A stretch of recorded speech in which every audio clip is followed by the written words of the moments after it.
नमस्कार। आज हम बात करेंगे ठगी की। जी हाँ, आपने सही सुना, ठगी। ठगी जिसका शब्दकोश में अर्थ होता है धूर्तता, चालबाजी, धोखेबाजी। आप सोच रहे होंगे कि अचानक से ये विषय कहाँ से आ गया।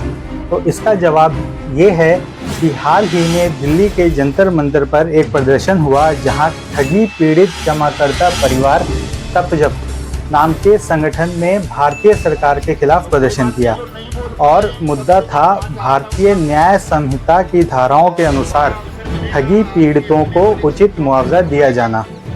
आसान भाषा में कहें तो सरकार ने नियम तो बना रखा है, लेकिन दफ्तरों में बैठे बाबू ठगी पीड़ितों को मुआवजा नहीं दे रहे हैं। जंतर मंतर पे इस प्रदर्शन में करीब 500 लोग उपस्थित थे और जब हमने थोड़ी जानकारी ली तो मालूम पड़ा कि उस भीड़ में पूरे देश के करीब 18 से 20 राज्यों से लोग आए थे। यानी कि संख्या बेशक कम थी, लेकिन इस मुद्दे की व्यापकता पूरे देश में फैली हुई है। ये विजुअल्स देखिए। और न्याय कैसा हिंदुस्तान में साथियों मिल रहा है, या परिवार की देख पा रहे हो, समझ पा रहे हो। उससे ज्यादा तो ये लड़ाई साथियों न्याय की लड़ाई है और इतनी लंबी खिंच गई है। मुझे भी दुख है कि वो हरिद्वार वाली माता जी कह रही थी कि साहब मैं 2014 से लड़ रही हूँ, लगातार आ रही हूँ। कानून बन गया, कानून के बाद भी लोगों का पैसा नहीं मिल रहा, आत्महत्याएं जारी हैं। अभी लोग आत्महत्याएं करते हैं, आपने देखा होगा। कहीं एक आदमी आत्महत्या कर ले ठगी पीड़ितों के अलावा, तो उसको लेकर देश में बवाल मच जाता है। लेकिन आपने 5 लाख लोगों ने आत्महत्या की है हमारे बीच के साथियों में, कहीं कोई बवाल नहीं हुआ। कोई नेता प्रतिपक्ष, कोई सरकार का नेता, कोई सांसद, कोई विधायक, कोई थानेदार तक उसके घर नहीं गया ये कहने यार बड़ा बुरा हुआ। मेरा नाम है धीरज, आप देख रहे हैं समाचार भारत। शुरू करते हैं। ठगी शब्द तो आपने सुना ही होगा और आम बोलचाल में इस शब्द का इस्तेमाल भी करते होंगे। ठग शब्द का इस्तेमाल फिल्मों के टाइटल में भी हुआ है, जैसे दिल्ली का ठग, बनारसी ठग, ठग्स ऑफ हिंदुस्तान। हिंदी के साथ साथ अंग्रेजी भाषा में भी ये शब्द उसी अर्थ में इस्तेमाल किया जाता है और कुछ अंग्रेजी फिल्मों के टाइटल में भी इस शब्द का इस्तेमाल हुआ है, जैसे कि कन्फेशंस ऑफ अ ठग। अब जानते हैं इसका इतिहास। तो ठगी का इतिहास हमें ले जाता है सन 1357 में, जब जियाउद्दीन बर्नी ने अपनी किताब तारीख़े फिरोज शाही में इसका जिक्र किया, जहां बर्नी ने बताया कि तुगलक राज में हजारों की संख्या में ठगों को पकड़ा जाता था और देश निकाला दिया जाता था। लेकिन क्यों दिया जाता था? तो माना जाता है कि उस वक्त के ठग समूहों में रहते थे और आते जाते सामान्य यात्रियों और व्यापारियों को मारकर उनका सामान लूट लेते थे। और मारते कैसे थे? ज़्यादातर रुमाल या किसी रस्सी नुमा चीज़ से गला घोंटकर।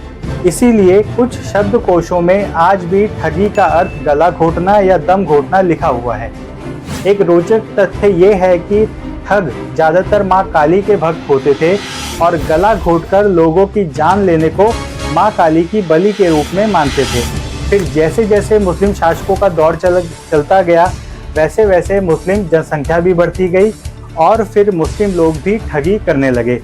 तो तुगलक काल से मुगल काल और फिर अंग्रेजी शासन, देश के अलग अलग हिस्सों में ठगी चलती रही और वक्त के साथ साथ ठगी के नियम और तरीके भी बदलते गए।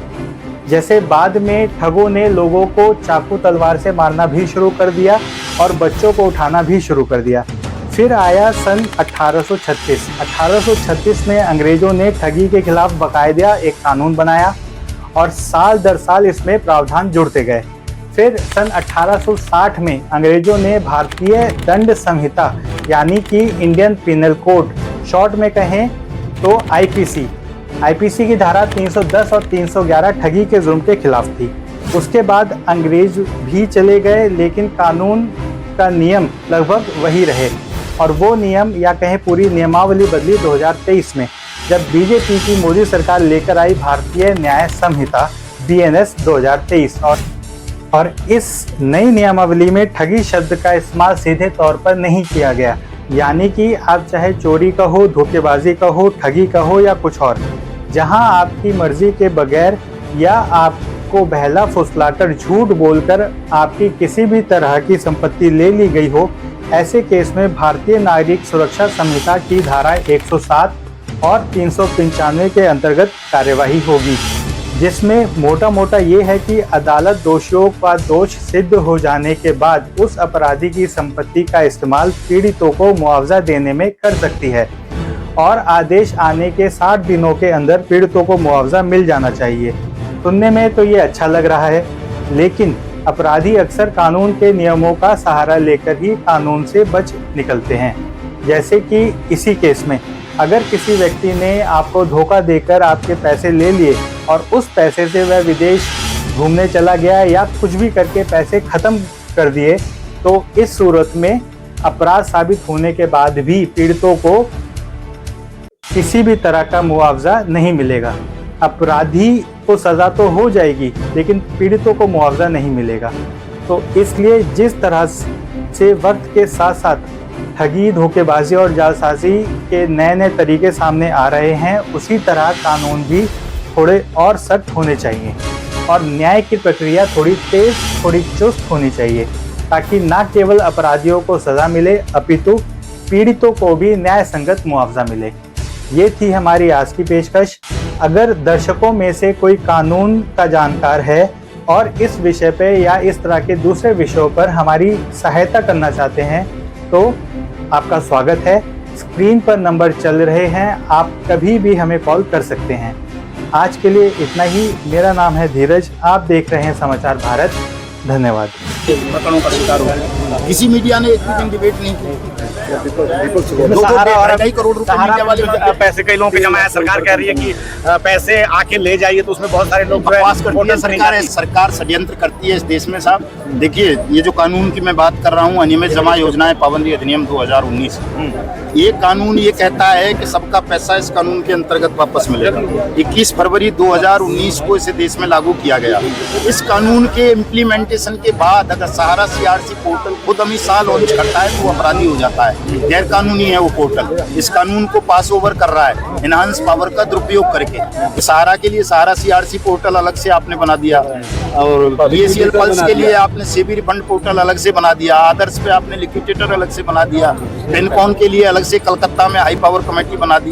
तो ये सरकार का षड्यंत्र है, धोखाधड़ी है देश के साथ, कानूनों की अवमानना है। ये कानून बन गया तो इसके अंतर्गत पैसा, ये कानून बनाया ही इसलिए था। ये तो आज हमने कोई मांग नहीं की है। आपने ऐसा अनोखा प्रदर्शन नहीं देखा होगा जब कोई ज्ञापन नहीं दिया जाता, किसी से कोई मांग नहीं की जा सकती है। मांग हमारी कल तक थी कि कल तक हम सरकार से चाह रहे थे, मांग कर रहे थे कि इस कानून को क्रियान्वित कर दो, पैसा दे दो। आज हम ये संकल्प लेकर के जा रहे हैं, कोई ज्ञापन नहीं दिया है, कि अब हम इस सरकार को मिट्टी में मिलाने के लिए जनमत पैदा करेंगे और बिना किसी इलेक्शन के न केवल सरकार को, पूरी संसद की धुलाई ठीक से कर देंगे। गंगा जल आज भी लाए थे, जो भी उसमें बैठे हुए हैं सबको, क्योंकि सब बेईमान हैं, सब ठग हैं, पक्ष भी विपक्ष भी।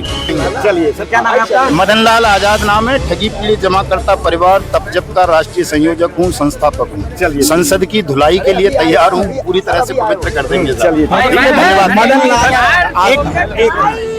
एक लास्ट सवाल ये कि जो आप नियम दिखा रहे हैं किताब में, ये 2019 का नियम है। 2024 जो भारतीय न्याय संहिता है, उसमें इसके समकक्ष कोई दूसरे नियम है या यही नियम दूसरे भी लागू हैं? भारतीय नागरिक सुरक्षा संहिता 2023 में एक धारा है 107 एविडेंस की जो एक्ट है, वो कहती है कि जिले का कलेक्टर अपने जिले के ठगी पीड़ितों का पैसा 60 दिन के अंदर वापस करेगा।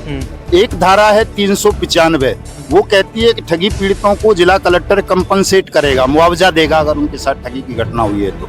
ये 2 धाराएं हैं। तो जिला कलेक्टर की जिम्मेदारी निर्धारित हो रही है या वो मुकर रहे हैं अपनी जिम्मेदारी से? देखिए, कोई जिम्मेदारी तो नहीं मान रहा साहब। जिम्मेदारी मान लें तो हम काहे को लड़ें, अपना काम धंधा देखें। चलिए, धन्यवाद।